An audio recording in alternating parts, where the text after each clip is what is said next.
Blessed morning mga ka-brother and sister and blessed farming po sa ating lahat. Ang pag-uusapan natin ngayon ay ang pag-aalaga ng talong. Ano yung magandang natin gawin at ano yung mga process na dapat natin gawin upang sa ganong mas marami yung ibubunga ng ating alagang talong. Tara, pag-usapan natin to.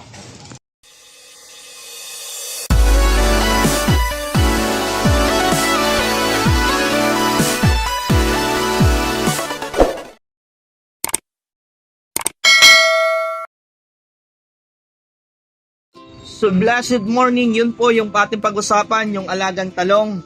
Yan, ang unang step kung gusto po nating lalaki ito, yan, namumulaklak na kasi.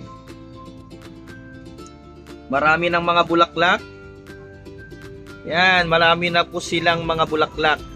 At ang tips po natin, para kung gusto natin mas maraming bunga, mas maraming sanga, yung pinakaunang bulaklak niya, like example to, pinakaunang bulaklak niya, alisin po natin yan. Bakit kamo po? Pag inalis natin yan, magpupokus po yung halaman natin, nalalaki siya, dadami po yung mga sanga, mas marami pong ibubunga yung alaga natin. Bakit pag inalis natin to, magpupokus ang lalaki pa to, magkakaroon ng maraming sanga dahil inalis po natin lahat ng mga bulaklak, lahat ng pinakaunang bunga niya yon, may bunga na po siya. Pag inalis natin po yan, magpupokus siya sa pagpapalaki, pagpaparami ng sanga, mas maraming ibubunga. Ngunit po sa senaryo namin dito sa third floor, kasi nasa third floor kami, dadalawa naman kami mag-asawa, sometimes natutulog po yung mga ibang youth dito, okay na sa amin to dahil siyam na ganito po yung aming alaga. At ang kagandahan po nito, hindi na namin kayang ubusin, kaya hindi na namin aalisin yung mga bulaklak niya, patutuloyin na namin silang mabunga.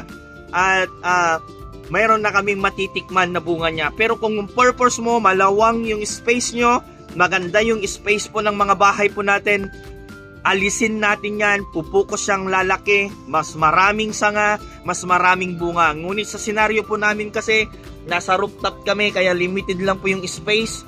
Ito yung ating farm, mini rooftop na taniman natin. Kaya ang senaryo, hindi na namin naalisin, patutuloyin na namin itong mga alaga naming talong na mamunga.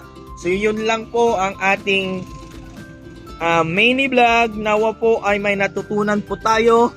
At don't forget to share, subscribe my channel. Higit sa lahat po, praying that the Lord bless us sa ating mga tanim po. At praying po na the Lord po ay magprotekta sa ating mga tanim. And happy farming! Blessed farming, and don't forget to share, subscribe my channel. God bless us all.